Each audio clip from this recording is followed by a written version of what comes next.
Obrigado, Senhor. Obrigado, Jesus. Um dos momentos mais importantes que nós precisamos da presença de Deus é em momentos que nós saímos de uma grande vitória. Nós acabamos de encerrar um período de 21 dias de jejum. E o Senhor fez coisas no nosso meio, amém? Mas esse é um momento onde você precisa ficar muito atento. Porque é nesse momento de transição que nós estamos muito vulneráveis espiritualmente. Esse é o momento onde nós precisamos centrar o nosso coração, para que nós não percamos o nosso foco. Deus tem muito a fazer sobre a nossa vida ainda, mas nós não podemos perder o foco. Amém? Então nós acabamos de sair de 21 dias, de 3 semanas, onde mergulhamos no poder do descanso de Deus. E aí, eu estava orando essa semana, na semana passada, orando ao Senhor, dizendo: Senhor, e agora? Nós acabamos de sair de um ápice espiritual. Como esse é um momento muito perigoso, como manter? Então o Senhor me deu uma palavra. E a partir de hoje nós vamos falar sobre a igreja que eu vejo. Porque o Senhor disse para mim o seguinte: a questão não é apenas você entrar no descanso, mas é você saber como se portar no descanso. Você está no descanso, amém? E você não vai sair, amém? Mas é preciso nós entendermos como nós vamos nos posicionar a partir de hoje. Então o Senhor me deu uma palavra aí, você sabe que eu falo muito, então eu dividi essa mensagem em 4 partes. Hoje será a primeira parte dessa mensagem. Nós precisamos nos alinhar, não podemos perder o nosso foco, amém? Então essa será a nossa palavra de hoje. Nós vamos falar sobre a igreja que nós somos em Deus, amém? Toma o seu lugar. Então nós vivemos um tempo maravilhoso de 21 dias, como eu tinha falado, o meu espírito ele estava muito aguçado, com muita expectativa desse jejum, e de fato foi diferente. Não sei para você, mas para mim foi muito diferente esse jejum. E em um momento como esse, depois de uma experiência poderosa que nós vivemos, que nós precisamos tomar cuidado, porque a pergunta que vem é: e agora? Vivemos algo poderoso, foi abençoado, sim ou não? Mas e agora? É em um momento, depois de uma grande vitória, que o diabo coloca coisas na nossa cabeça, onde nós pensamos assim: bom, agora eu tenho que manter o nível, né? Agora eu tenho que avançar. Agora preste atenção no que eu acabei de dizer. Não é Deus que coloca isso na sua cabeça, é o diabo.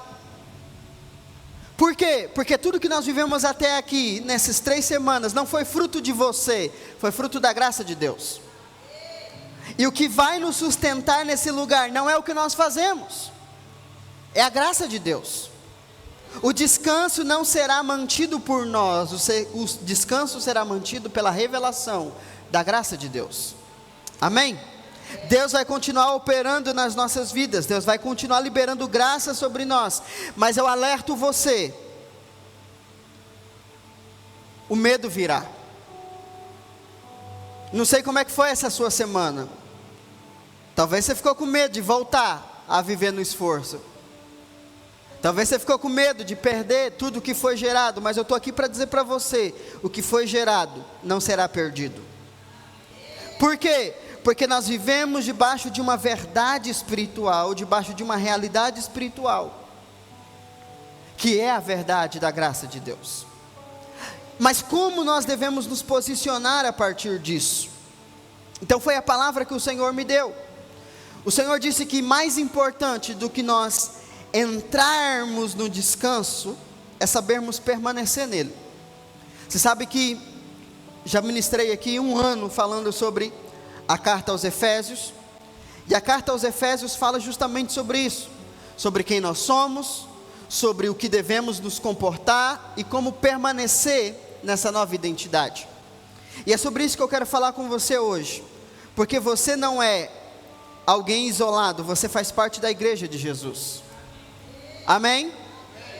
E se nós queremos manter a nossa posição no descanso, nós precisamos entender qual é a igreja que nós somos. E é justamente esse o tema dessa série que nós vamos falar nesse mês de setembro. A igreja... Está pequeno?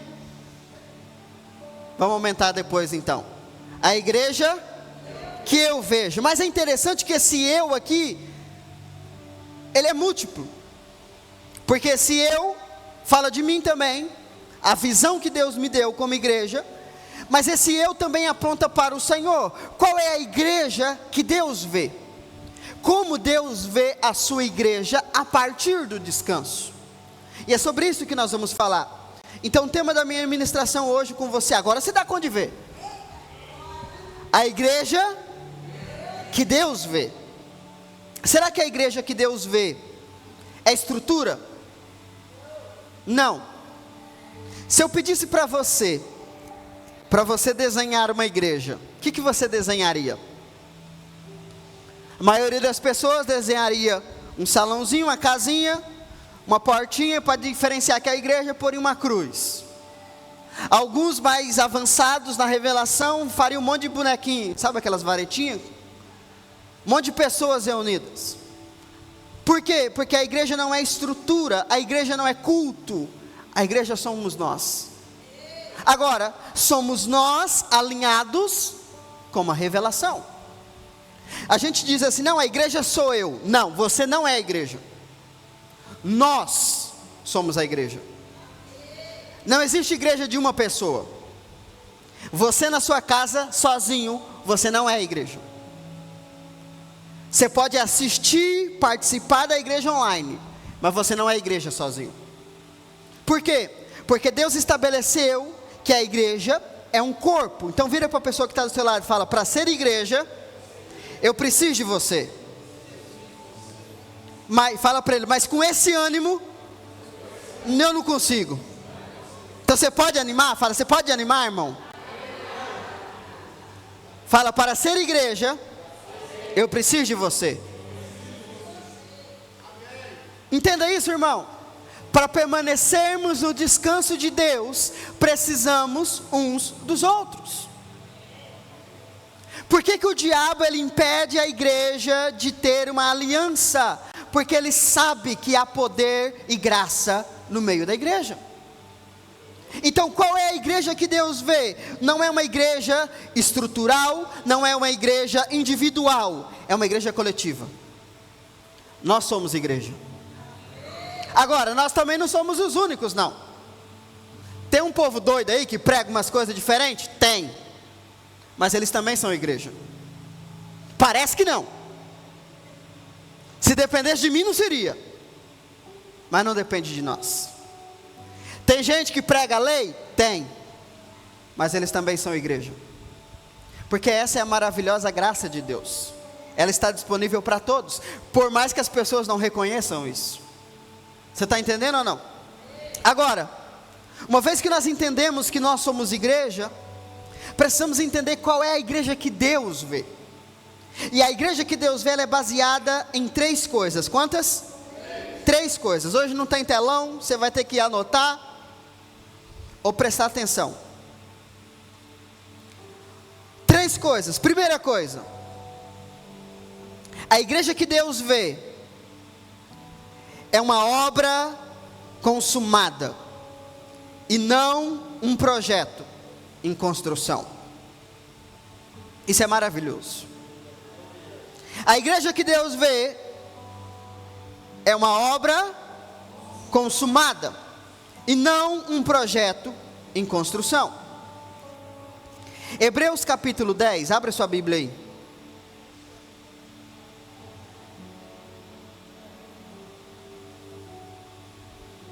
Bíblia é um negocinho que a gente usa, tem uns textos. Acho que vou parar de pôr no telão para você trazer sua Bíblia, né?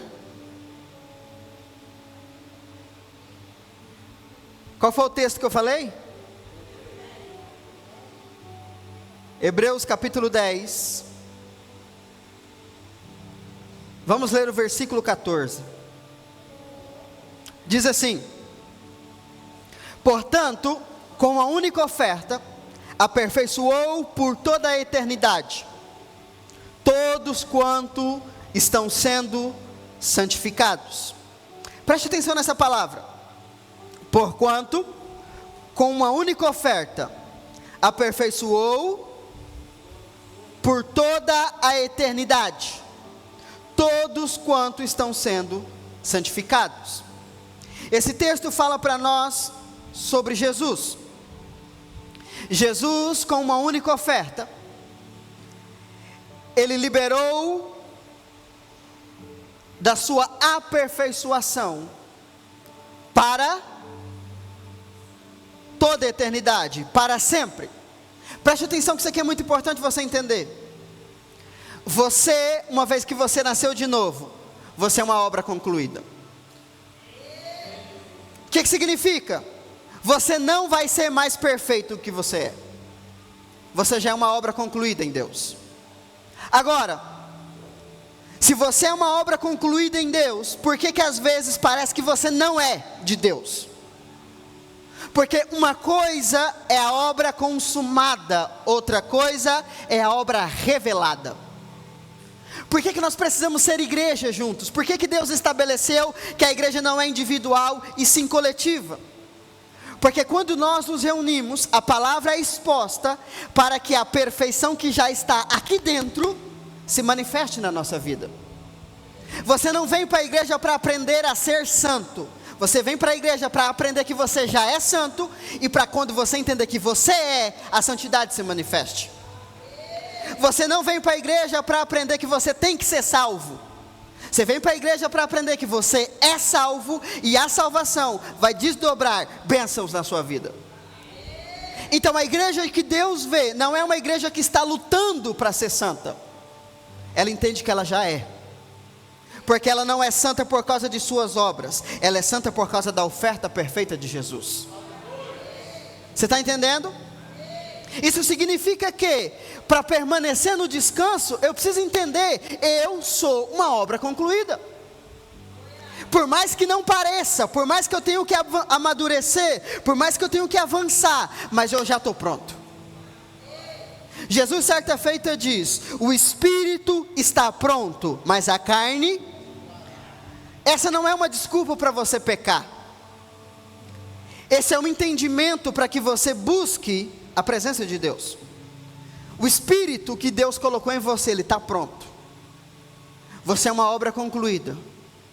Mas a sua carne, a sua mentalidade, ela não consegue compreender isso. Quando eu digo para você que você é abençoado, você entende isso? Sim ou não? Agora vamos dizer a verdade? Nós somos abençoados, mas falta muita bênção para manifestar. Sim ou não? Essa é a diferença. Eu sou santo, mas ainda tem muita santidade para ser manifesta na minha vida. Eu sou salvo, mas há muitas bênçãos para serem manifestadas sobre a minha vida. A igreja que Deus vê, ela está completa, ela é concluída, ela é perfeita, por causa de Cristo. Mas quando ela se reúne para ser amadurecida. Você está entendendo? Então a partir de hoje, entenda isso. Você é uma obra concluída em Deus. Agora, a partir desse lugar, irmão, é mais fácil. Eu não tenho que lutar contra o pecado, eu tenho que lutar para entender. Eu não sou escravo do pecado mais. E se eu não sou escravo do pecado, esse pecado que eu estou praticando, é só questão de tempo para ele sair da minha vida. Porque eu já fui liberto. Se eu entendo que eu carrego a presença de Deus, eu não vou para o culto para buscar Deus. Aí eu fico igual o povo das outras religiões. Tem que invocar o Espírito, para o Espírito vir. Que o Espírito foi embora no culto passado. Aí todo domingo o Espírito vai e vem, vai e vem. Tem domingo que ele não vem. Não é assim que funciona não. Eu carrego a presença de Deus. E quando a gente se reúne, é para liberar o que nós carregamos. Por isso que se eu venho animado, você vem murcho, aí o Espírito não desce. Nós precisamos vir com a mesma convicção. Eu estou indo lá para levar um pouquinho do fogo que eu carrego, para que a gente possa liberar esse fogo sobre nós. Porque você acha, irmão, que você vem aqui para receber. Não, você tem muita coisa para liberar. Quando no GC você abre sua boca para falar, Você está liberando alguma coisa para alguém. Ah, pastor, eu não tenho nada. Então você tem que entender que você é a igreja, e Deus vê uma igreja que é aperfeiçoada. Nunca mais diga que você não é ninguém, porque você é uma obra perfeita em Deus. Amém? E nunca mais se veja a partir dos seus erros. Você não é os seus erros. Você comete erros, mas para Deus você está perfeito. É só Deus, né? Porque você olha por mão, você fala, perfeito. Ainda mais se você mora na mesma casa que ele, você fala, é perfeito aqui, pastor, aqui. Aqui é perfeito, se eu estiver em casa. Por isso que nós precisamos entender, não a partir da ótica do homem, mas a partir da ótica de Deus. Uma vez que nós entendemos quem nós somos a partir da ótica de Deus, nós crescemos e permanecemos no descanso. Sabe, uma coisa que você precisa entender, e eu vou falar isso várias vezes para você: você não é um pecador salvo pela graça. Você era um pecador salvo pela graça. Você é santo, você é filho de Deus. Não, pastor, mas eu ainda peco. Pois é, mas se você ficar olhando para o que você faz e esquecer do que Jesus fez, você vai viver uma natureza errada. O texto que nós lemos diz que Ele nos aperfeiçoou com uma única oferta e para sempre. Amém? Segunda coisa, eu vou pular muita coisa aqui porque é por causa do tempo, mas no GC, quarta-feira, terça-feira a gente compartilha mais. Segunda coisa, Deus nos vê como herdeiros e não como empregados. Diga comigo, eu sou herdeiro de Deus e não empregado. Preste atenção no que você está falando, porque isso é muito sério. Quer ver? Você vai orar, Senhor, eu sou teu servo. Oração errada. Você não é servo de Deus, você é filho de Deus. Não, pastor, mas a Bíblia diz que eu sou servo. Pois é, você é servo por opção, não por natureza. A sua natureza é de filho. Pastor, qual é a diferença? É simples. Um filho pode servir, mas um servo não pode ser filho. Conseguiu entender a diferença? Eu falei muito rápido, você boiou aí, está vendo o quê? Um filho pode servir, porque tudo é dele. Mas um servo nunca se tornará um filho, mesmo que ele faça tudo de bom. Quando você acha que você é servo de Deus, você está abrindo mão da sua herança. Pastor, eu nasci para servir a Deus. Não, você não é empregado, você não é servo, você não é escravo. Nós já lemos aqui 3 semanas, um monte de vezes, eu não vou ler de novo não. Romanos 8, 15 e 16. O Espírito que foi dado a vós não é um Espírito que vos escravize novamente, mas é um Espírito que clama, Abba. Lembra disso? Lembra disso? Aí ele diz que o próprio Espírito testifica no nosso espírito de que nós somos filhos de Deus. Diga, eu sou filho de Deus. Essa é a maior revelação de alguém que nasceu de novo. Mas eu sei, né? Eu estava assistindo ontem um programa. Não vou te falar o programa, senão você vai me julgar. E aí o tema é... Como era o mesmo tema? Poesia, né? Era poesia. E todo mundo fez poesia para a mãe. Não teve um bendito para fazer poesia para o pai. Teve um lá que fez até para... Deixa quieto. Por quê? Porque paternidade é um problema. Dia das Mães, o mercado fica doido. Você sabia que o Dia das Mães ultrapassou o Natal em vendas? O povo não quer saber nem de Jesus mais. O Dia das Mães é o dia mais lucrativo do comércio. E o Dia dos Pais? Se tiver bem, se não tiver, ninguém está nem aí. Por quê? Porque o diabo investiu em destruir a figura do homem na sociedade. Porque homens desconfigurados desconfiguram a imagem da sociedade sobre o Pai Celestial. Se Deus é homem, é igual teve o filme, lembra o filme A Cabana, que colocaram Deus como uma mulher? Deus é mãe, Deus não é pai, Deus é mãe. Por quê? Porque mãe todo mundo gosta, morre pela mãe. E o pai? Que se lasque para lá. Só que isso é um trabalho do diabo. Porque se a Bíblia diz que nós somos filhos de Deus e Ele é o nosso pai, o primeiro filtro no meu cérebro é o meu pai terreno. Aí se meu pai terreno é um vagabundo, um ausente, alguém que maltratou a minha família, Deus vai fazer o que comigo? Tem gente que não gosta de falar de Deus, porque a figura paterna que ele tem é um desastre. Pastor, isso é bobeira. Não, irmão, você não entende de cérebro, então fica quieto. Eu sei do que eu estou falando. Pesquisa na internet. Lembrancinha dos dias das mães. Nossa!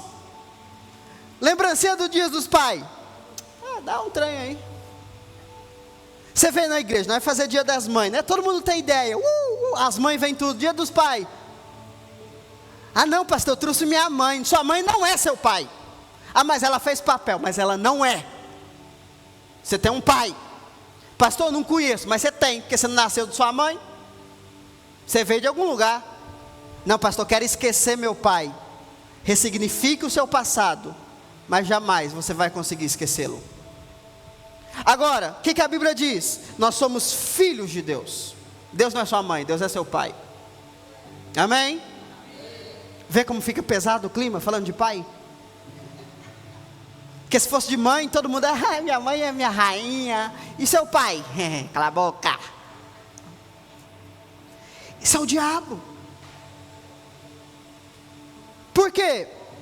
Agora, ó, pra você ver como o diabo trabalha também na cabeça dos pais.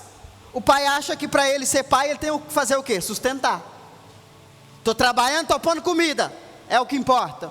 Não. Aí viram pais disfuncionais, filhos disfuncionais, uma igreja disfuncional. O objetivo do diabo não é a sociedade. O objetivo do diabo é atacar a igreja. O motivo do movimento feminista para o diabo não é o mundo, é a igreja. Os movimentos LGBTQI, Abada, Z, Deval, Alfa, Ômega, não é o mundo. O objetivo é chegar na igreja. Porque o diabo sabe que a igreja que Deus vê é poderosa, mas se ele conseguir tirar essa visão, a igreja se torna inútil. Você está entendendo ou não? Eu creio, Deus vai restaurar os homens da igreja. Não é da nossa não, é da igreja, porque os homens sumiu. Tem uns aí, mas Deus vai restaurar, e no nosso meio também, em nome de Jesus. Em nome de Jesus. Agora, a igreja que Deus vê não é uma igreja de empregados, é uma igreja de filhos.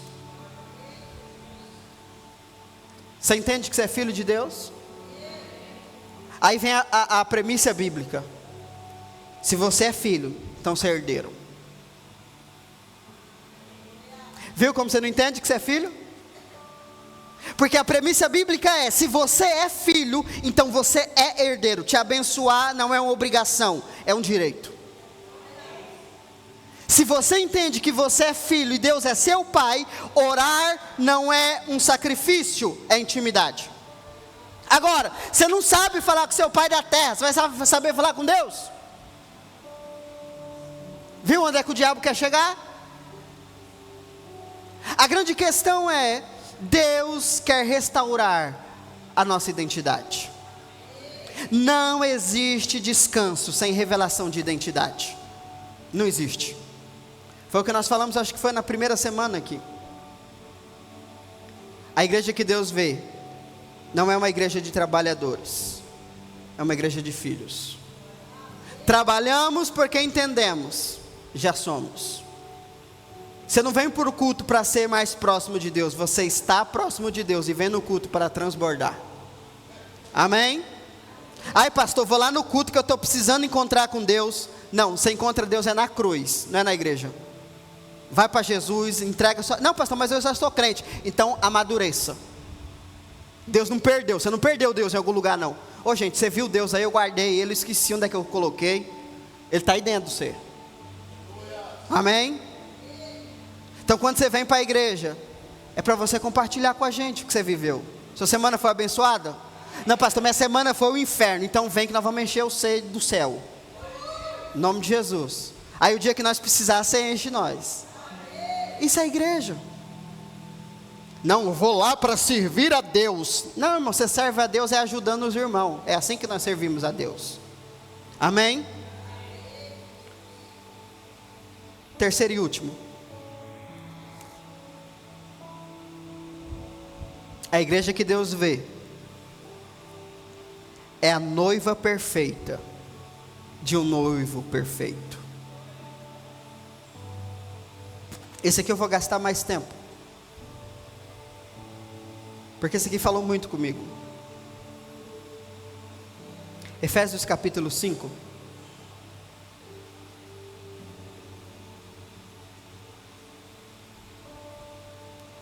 Efésios capítulo 5, versículo 25.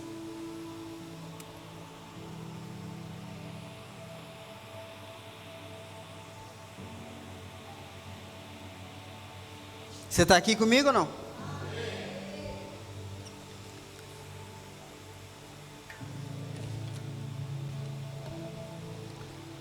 Dobre a sua atenção agora, por favor. Efésios 5, 25. Maridos, cada um de vós amai a vossa esposa, assim como Cristo amou a sua igreja e sacrificou-se por ela. Esquece o marido, vamos focar no Cristo agora. No reunião de homem nós fala do marido. Foca em Cristo. Cristo amou a sua igreja e sacrificou-se por ela, a fim de santificá-la, tendo-a purificada com o lavar da água por meio da palavra, e para apresentá-la a si mesmo, como igreja gloriosa, sem mancha, nem ruga, ou qualquer outra imperfeição, mas santa e inculpável. Esse texto, como eu falei, ele fala para os homens, mas a referência aqui é Cristo, e é sobre isso que eu quero falar com você. Como nós falamos nesse jejum, a única coisa que o diabo sabe fazer é nos acusar. Ele faz o quê? Acusar, ele é acusador. E aí ele pega esse texto, e um texto que era para ser bênção para nós, se torna acusação. Porque o texto diz que a igreja de Jesus, ela é gloriosa, sem ruga, sem mácula, sem mancha. E aí o diabo pega essa visão, essa palavra, e começa a apontar para nós, nossos defeitos, nossas falhas.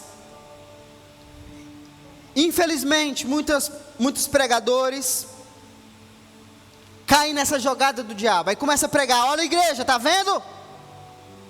Você não pode ter mancha na sua vida, senão você não é noiva de Cristo. Já ouviu pregação assim? E eu acho interessante, como eu ouvi uma vez, eu achei bem legal.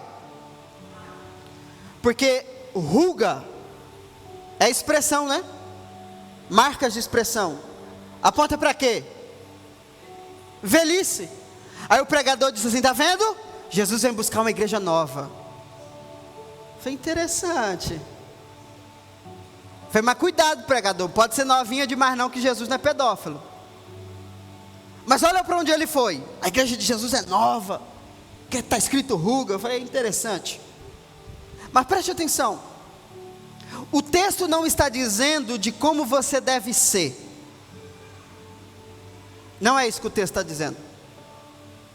O texto está dizendo como Cristo te vê. Vamos ler de novo?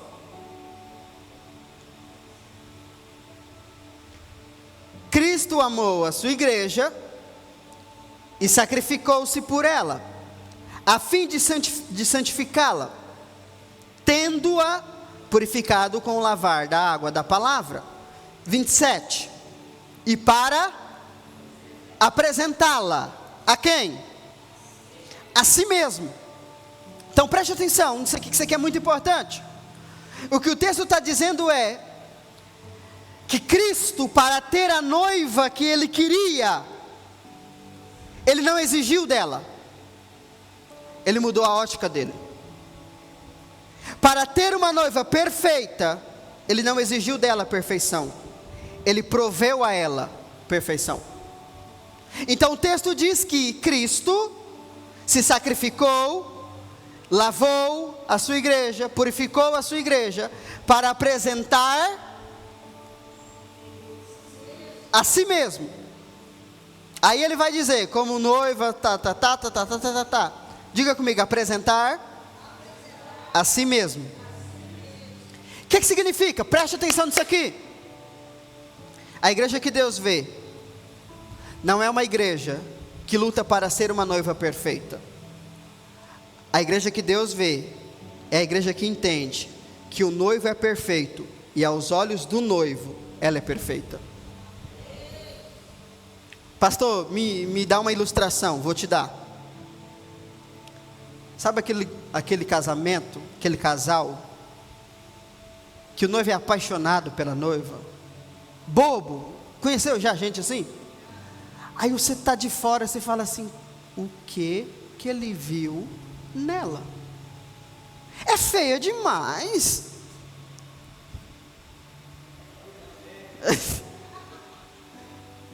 Não, feinha.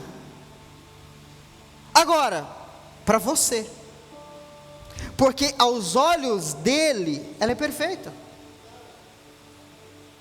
Agora, aos olhos dele, ela é perfeita, mas na realidade ela é? É aí que você não entende, porque ela não casou com você, ela casou com ele. A tua realidade não importa. Quando Deus olha para você, Ele não faz de conta que você não tem pecado. É que na realidade dele, Ele já resolveu esse problema. O diabo pode dizer que você tem problema, que você tem falha, que você tem erro, que você é isso, que você é aquilo, mas a realidade dele não nos interessa. Nós não casamos com ele. Eu fico a semana inteira para preparar um trem desse. Irmão, quando eu entendi isso aqui, eu falei, meu Deus do céu, nós é burro demais, cara. Eu tenho uma aliança com Deus, não é com o diabo, que se lasca a opinião do diabo. O que Deus fala? Como Deus me vê? Aí chega o irmão e fala, não irmão, você tem que ser mais santo, você tem que ser mais isso, você tem que ser mais aquilo. É mesmo? Só um pouquinho. Ô meu noivo, como que você me vê? Porque irmão, talvez a sua opinião é real, mas não é a tua opinião que define a minha aliança. Eu não tenho uma aliança eterna com você, eu tenho uma aliança eterna com Ele. Você vai morrer, eu também. Você está entendendo ou não? Então o que explica uma pessoa casar com uma pessoa feia?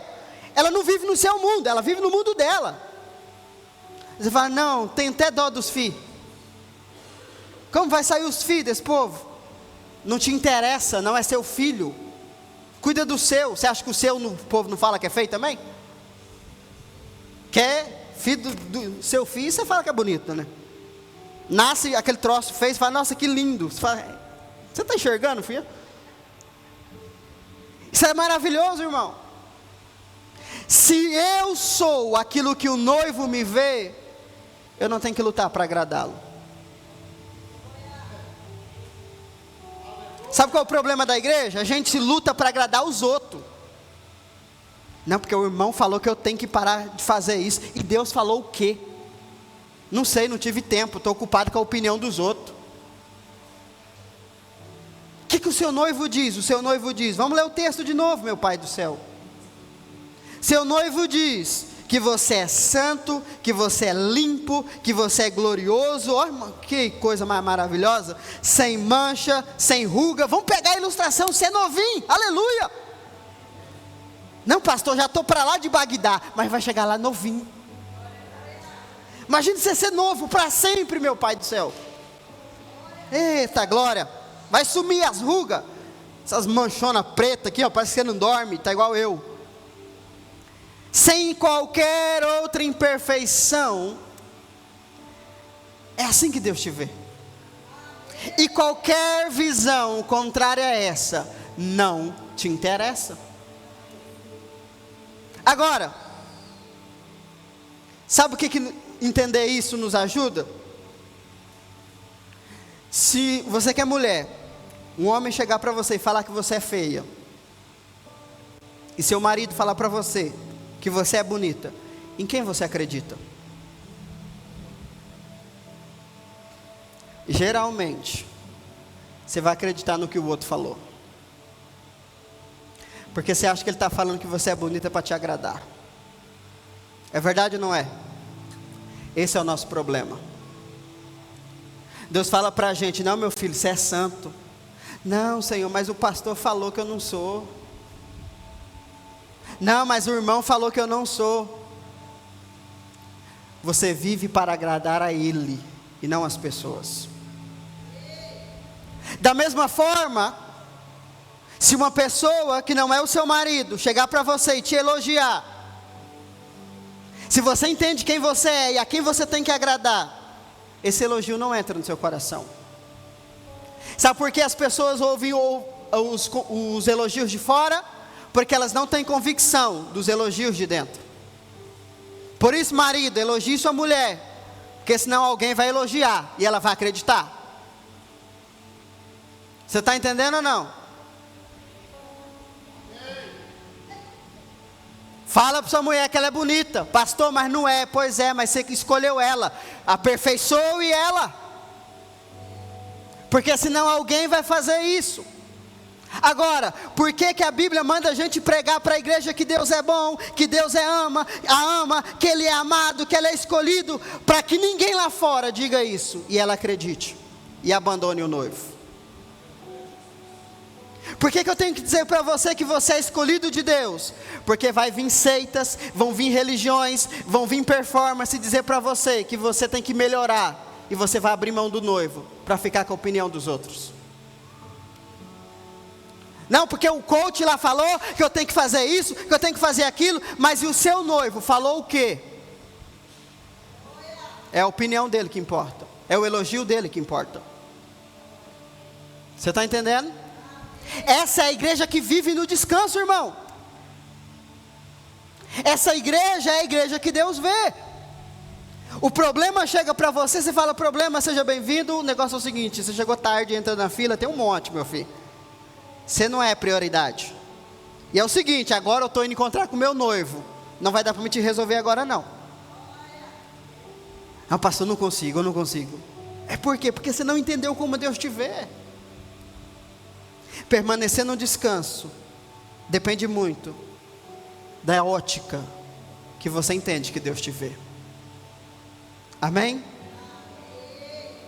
Então entenda o seguinte: Deus não está olhando para você como um servo. Deus não está te olhando como uma obra em processo. A gente fica falando: Deus está trabalhando, Deus está trabalhando. A obra já está feita na cruz. Deus está manifestando. A obra está pronta. Amém? Deus não é prefeito, Deus não trabalha no governo, que fica prometendo que vai fazer. Porque às vezes parece isso, né? Toda profecia é: Deus vai fazer, que dia? Um dia, né? Igual a prefeitura, põe lá o banner em obras. Aí você olha: cadê? Um dia a obra vai chegar. Tem crente que vive assim: não, um dia Deus falou que vai me prosperar, um dia Deus falou que vai me abençoar. Quando? Um dia. Não, eu já sou abençoado. Eu já sou santo. Ainda não manifestou a plenitude, mas eu sou. Amém? Fica de pé. No GC nós vamos continuar falando um pouco mais sobre isso.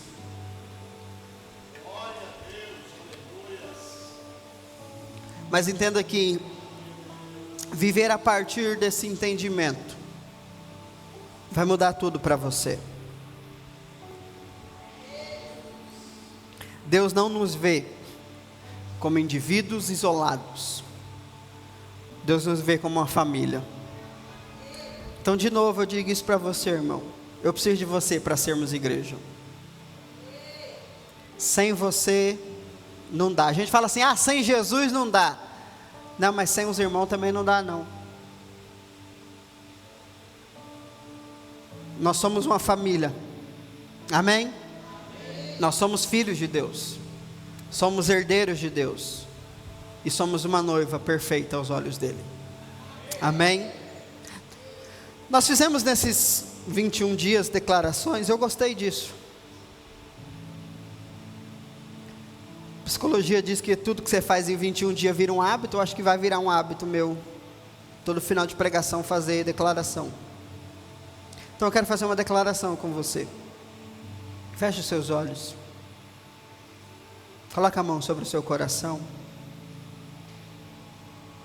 Diga: eu não sou um projeto em construção. Eu sou a obra consumada de Deus. Eu não sou o empregado para ser avaliado. Eu sou um herdeiro na casa do Pai. Eu não sou uma noiva manchada. Eu sou a noiva gloriosa, pelo qual Cristo se sacrificou. Eu não me vejo mais pela minha performance. Eu me vejo como Deus me vê. Pai, no nome de Jesus, que essa seja a realidade sobre as nossas vidas. Que cada pessoa aqui comece a ter a tua perspectiva. Que a partir de hoje nós possamos nos ver como o Senhor nos vê. Porque é essa perspectiva que nos permanecerá no descanso. Em nome de Jesus, que toda voz de acusação seja silenciado. Que todo medo gerado pela performance, pelo esforço próprio, seja quebrado. Que toda ansiedade, toda preocupação de fazer, de ser, seja quebrado. Espírito Santo, que essa verdade seja selada em nosso coração. Nós somos tua obra consumada. Nós somos os teus herdeiros. Nós somos a tua noiva amada. Em nome de Jesus. E que a partir dessa realidade nós possamos viver a nossa vida como igreja, servindo, amando uns aos outros, com total segurança de quem nós somos, de como o Senhor nos vê. Que nessa semana tenhamos experiências com isso. Que quando o medo vier, quando a acusação vier, nós tenhamos consciência de como o Senhor nos vê. O que nos importa não é a opinião do mundo. O que nos importa não é a opinião do diabo. O que nos importa é a opinião do nosso Pai. O que nos importa é como o nosso noivo nos vê. E como Ele nos vê, é que nós somos de fato. Em nome de Jesus, Pai, que essa verdade esteja no nosso coração. Eu declaro a bênção do Senhor sobre essa semana. Eu declaro o favor do Senhor sobre a vida dos teus filhos.